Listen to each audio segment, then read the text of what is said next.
All right, so we have an update here to the video I had put out yesterday where we saw a lot of the big gaming websites talk about a small section within the CMA's provisional finding focusing on how Xbox Game Pass cannibalizes the sales of first-party games. And logically, that does make sense. It is going to eat into some of the sales of these games. When it's day one into a subscription service, not as many people are going to be going out and purchasing it day one, but we've seen statistics come out. We've seen Phil Spencer come out and say that Game Pass does in fact increase the amount of money people actually spend on video games because they are playing games they've never played before.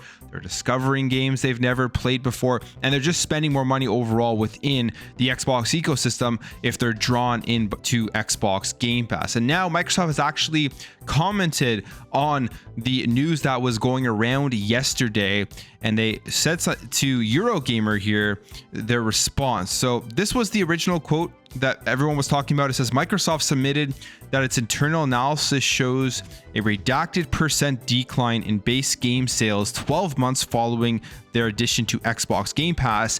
And people were going back to what Phil Spencer had said in 2018 about Game Pass leading to increased sales and not fewer sales. And this is exactly what Phil Spencer said. When you put a game like Forza Horizon 4 on Game Pass, you instantly have more players of the game, which is actually leading to more sales of the game.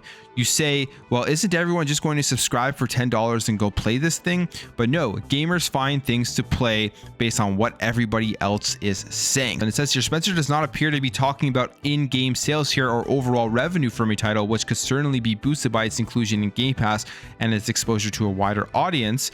So Eurogamer contacted Microsoft for an explanation, and here's what Microsoft said. Xbox Game Pass offers gamers and game creators more choice and opportunity in how they discover, experience, and deliver games. For gamers, that means providing another option for them to discover games and play with friends at a great value. For developers, that means creating another option for how they monetize their games. We're focused on helping game creators of all sizes maximize the total financial value they receive through Game Pass. Each game is unique, so we work closely with creators to build a custom program to reflect what they need, ensure that they are compensated financially for their participation in the service, and allow room for creativity and innovation. As a result, the number of developers interested in working with Game Pass continues to grow. And I think this kind of goes back to when Phil Spencer was asked about how do they pay developers for putting their games in the Xbox Game Pass, and his response pretty much was, it's really different depending on their situation, whether they base it off of the amount of people that have actually downloaded the game, whether they get a flat rate and maybe bonus if it surpasses expectations.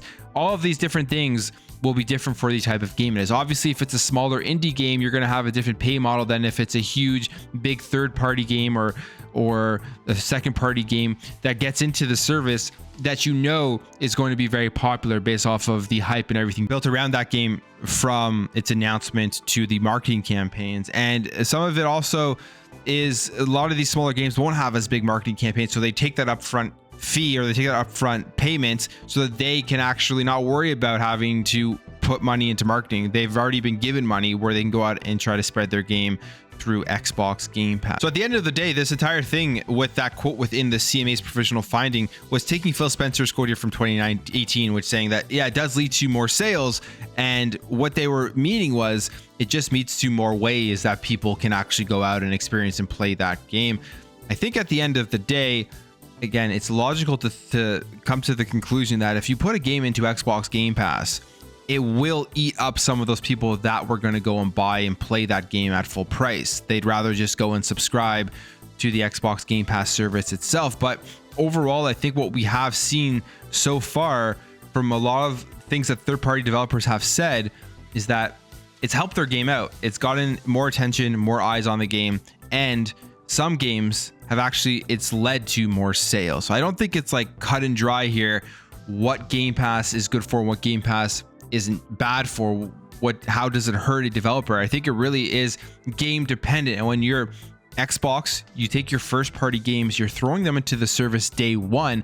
Maybe not as many people are buying to play those games day one, but there are more people probably signing up to Xbox Game Pass, which draws them into the Xbox ecosystem, which then has the opportunity for them to spend more money within that ecosystem, which I think in the long run, if you are getting gamers paying a certain amount of money every single month right directly into your ecosystem, it's going to be better financially for the companies. And we'll see how it all plays out. Obviously, 2022 isn't the best year to base it on, but you're seeing PlayStation look at these numbers from Xbox Game Pass, and they want a piece of that pie, and they know that with the Xbox Activision Blizzard deal, that's going to increase the subscription service on the Xbox side of things. It's going to be harder for PlayStation to actually catch up to them. Not that they're not going to be able to compete. They have so many things that they can do.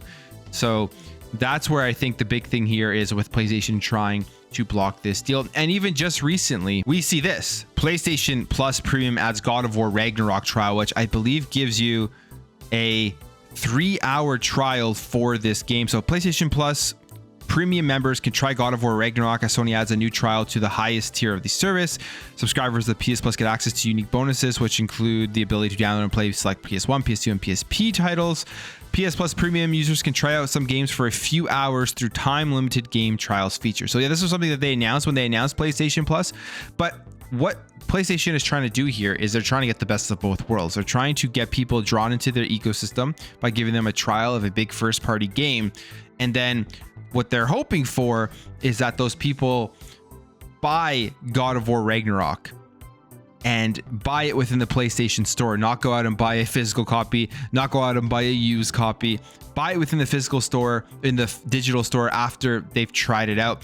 And with Xbox Game Pass, it's kind of a similar thing. The difference is Game Pass just gives you way more value because they're giving you the entire game to play.